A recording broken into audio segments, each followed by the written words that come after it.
10वीं तिथि। कौन सी?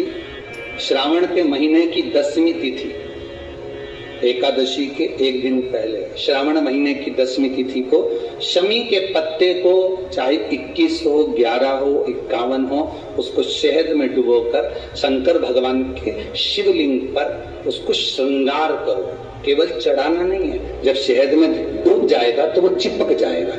शिव का श्रृंगार करो। नर्मदा पुराण कहती है, शंकर का जब हम शमी के पत्ते को शहद में डुबोकर श्रृंगार करते हैं, शंकर कहते हैं इसने मेरा श्रावण महीने में श्रृंगार करा है, तो क्यों ना मेरी इसका धन का श्रृंगार कर कर इसको कर से मुक्त कर दूं। केवल श्रावण की 10वीं, चाहे उजाले की कर लो चाहे अंधेरी की कर, श्रावण के महीने पंचदशमी पंच शनि पूजन की महत्वता होती है। क्यों कहा जाता है कि अगर कोई आपको ज्यादा परेशान कर रहा है, बहुत टेंशन दे रहा है, बहुत ज्यादा अगर वो इतना हताश हो गए कि आपने सोच लिया तुम मर जाऊं तो अच्छा है, इसका नाम लिख जाऊं, ये सब चीज करने से अच्छा है 5 दशमी।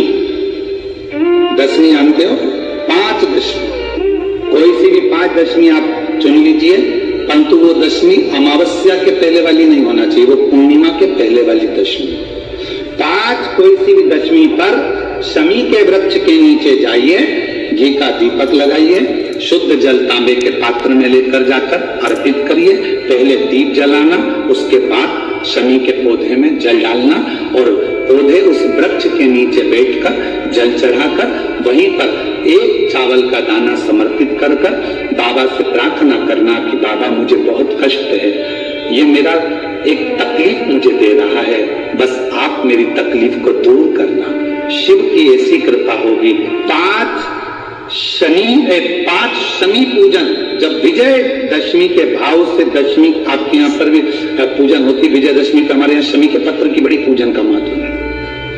5 दशमी 5 शमी पूजन कर ली जाती है, तो जो भी आपका द्रोही होता है वो आपसे दूर हो जाता है या आपसे स्नेह कर कर आपके करीब आ जाता है। ये शनि पूजन वृक्ष योनि के अंतिम योनि का पूजन।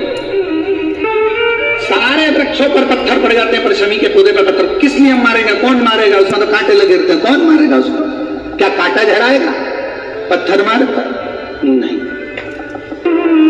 हम तो यहां तक कहेंगे कि शमी की आराधना साधना आपके द्रोहियों को, दुश्मनों को भी दूर कर देती।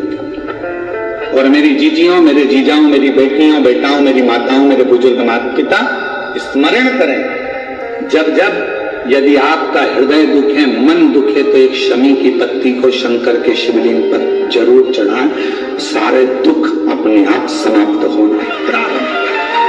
शमी का तो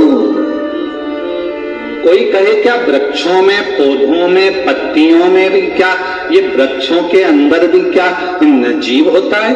क्या इसमें भी प्राण होते हैं? होते हैं, इसमें भी प्राण, ये भी ऑक्सीजन लेना छोड़ना सब कार्य का चालू है, ये भी जीवित है। जल नहीं मिलेगा मर जाएंगे, जल गया समाप्त। का पत्ता शहद में डुबो, श्रावण के महीने की 10वीं तिथि। कौन सी?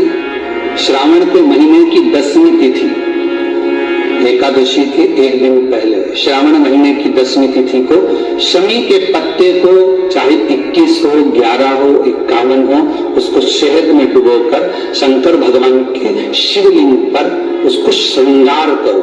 केवल चढ़ाना नहीं है, जब शहद में डूब जाएगा तो वो चिपक जाएगा। शिव का श्रृंगार करो। क्या होगा इससे?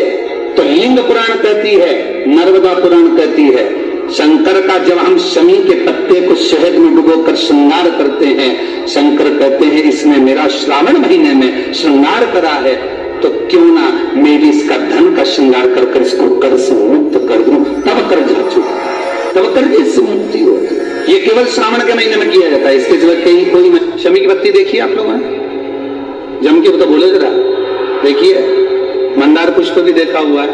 अब शमी की जो पत्ती होती है, उस शमी की पत्ती को भगवान देवाधिदेव महादेव पर चढ़ाने का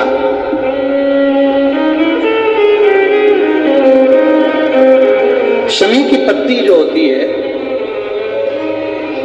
उस शमी की पत्ती को चढ़ाने का एक नियम भी होता है। थोड़ा सावधानी से सुनना इस नियम को, जो आपके जीवन को सार्थक बना सकता है। शमी की पत्री को चढ़ाने का एक नियम है, बड़ा सुंदर नियम, आपके जीवन में उतारने लायक। महाराज, जब सारा श्रृंगार मेरे देवाधिदेव महादेव का हो जाए, बहुत ध्यान से सुनना, ये प्रसंग आया नहीं पहले, आज अगर कुबेरेश्वर बाबा की पावन धरा पर ये प्रसंग निकला है तो उसको ध्यान से सुनिए, भाव से।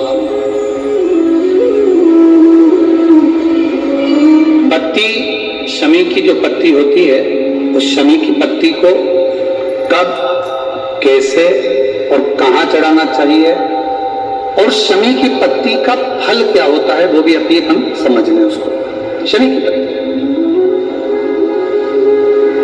संपूर्ण स्नान भगवान का हो जाए, संपूर्ण स्नान,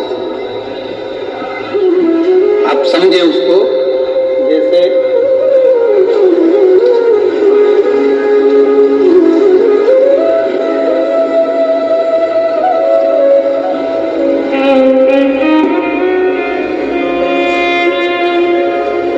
ये शिवलिंग है, जलाधारी, जल निकल कर जाने का स्थान, गणेश, कार्तिकेय, अशोक सुंदरी, जलाधारी मतलब माता पार्वती जी का हस्तकमल, शिवलिंग, शिव का स्वरूप, ऊपर जो जलाधारी लगी है उसमें से एक एक बूंद जो पानी नीचे गिर रहा है, जो पानी नीचे गिर रहा है, शिव जी की बेटियां जया, विषहरा, शामली बारी, दौतली, देव, शिव जी की पुत्री बेटी। अब जब देवाधिदेव महादेव को शमी का पत्ता चढ़ाया जाता है, कब चढ़ाते हैं? जब आपने संपूर्ण जलाधारी को हाथ से साफ कर दिया हो, शिवलिंग पर जल चढ़ा दिया हो, शिवलिंग का पूरा श्रृंगार आपने कर दिया, संपूर्ण श्रृंगार मेरे देवाधिदेव महादेव का हो गया, संपूर्ण श्रृंगार। बाबा को चंदन का लेपन, अबीर, गुलाल, अक्षत, बेलपत्र, धतूरा, जो भी तुम्हें चढ़ाना है सब कुछ तुमने चढ़ा दिया, सारा श्रृंगार मेरे देवाधिदेव महादेव का हो गया। तब शमी की पत्ती को मां जगतजननी की जो जलाधारी है उस पर मात्र स्पर्श कराकर शिव के शिवलिंग पर आखिरी में समर्पित कर देना चाहिए, जिससे हमारी मन की जो कामना है वह मां जगतजननी देवाधिदेव महादेव से उनके कानों में श्रवण कर